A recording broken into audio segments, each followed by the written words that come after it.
পালিয়ে যায়, ওরা বাংলাদেশে আর কোনোদিন ফিরে আসবে না। কারণ ফ্যাসিবাদী শক্তি কখনো ফিরে আসে না। ফ্যাসিস্ট যদি ফিরে আসতো তাহলে হিটলার ফিরে আসতো, মুসলিম ফিরে আসতো, নমরুদ ফিরে আসতো, তারপর চেঙ্গিস খান ফিরে আসতো, হালাকু খান ফিরে আসতো, টিক্কা খান ফিরে আসতো, শেখ মুজিব ফিরে আসতো। অর্থাৎ ফ্যাসিবাদী শক্তি কখনো কখনো আসে না।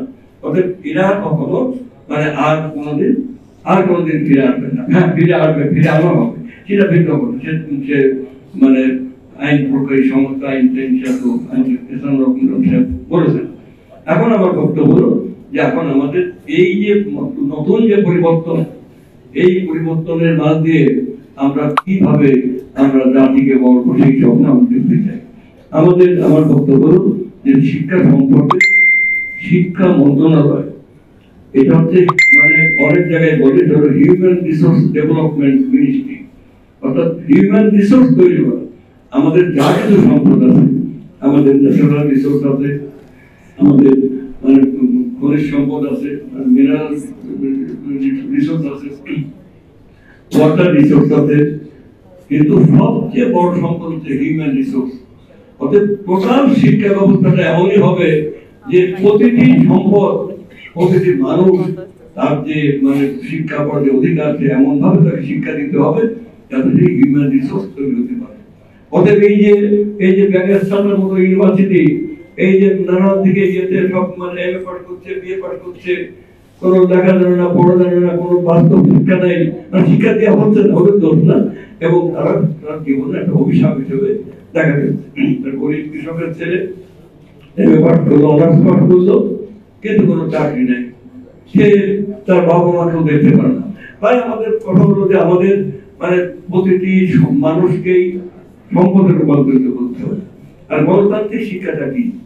যেমন একটা কৃষক তার জমিতে স্বল্প মূল্যে সার চায়, বিনামূল্যে পানি চায়, এটা হচ্ছে কৃষকের গণতান্ত্রিক অধিকার।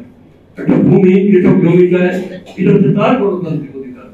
মানুষ হচ্ছে সৃষ্টির সেরা আশরাফুল মখলুকাত, অর্থাৎ আশরাফুল মখলুকাত, সৃষ্টির সেরা জীব হচ্ছে মানুষ।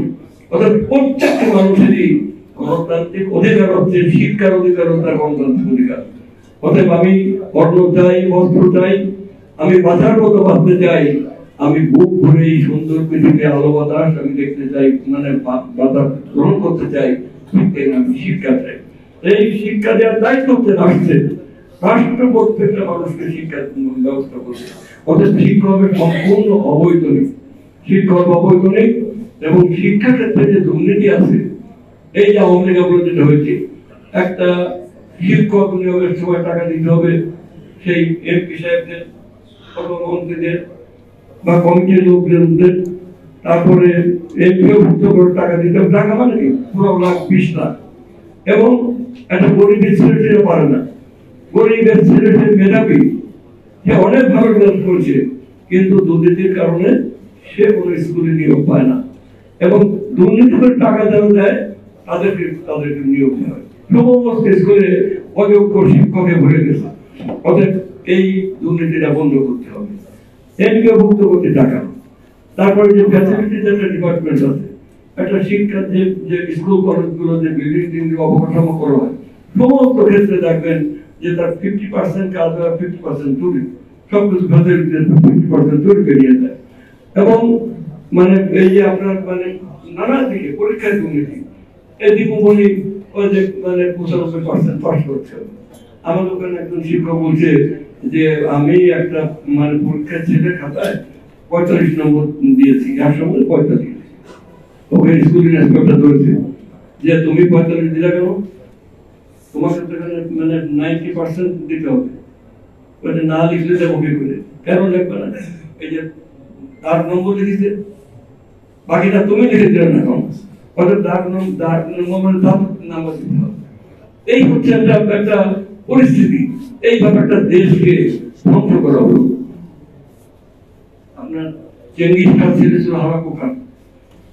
হালাকু খান বিভিন্ন জায়গায় যুদ্ধ জয় করতে পেরেছে এবং তাকে বলা হয়েছে, চেঙ্গিসকে বলেছে যেখানে যাবা সেখানে প্রথমে আগে শিক্ষা প্রতিষ্ঠান ধ্বংস করবা এবং লাইব্রেরি ধ্বংস করে দিবা। প্রাচীন সভ্যকালের তখন কিন্তু অনেক শিক্ষা সংস্কৃতির কেন্দ্র ছিল, আজকে শেখ হাসিনা সেই কাছে তাই করেছে। বিদেশি প্রভুদের পদদেহী তাদের পাপের এই নির্দিষ্ট শেখ হাসিনা বাংলাদেশের সব ধ্বংস করেছে। সমস্ত লক্ষ লক্ষ কোটি টাকা, 28 লক্ষ কোটি টাকা তুলবে নিয়ে গেছে, সব ব্যাংকার গুলো ইয়ে করেছে।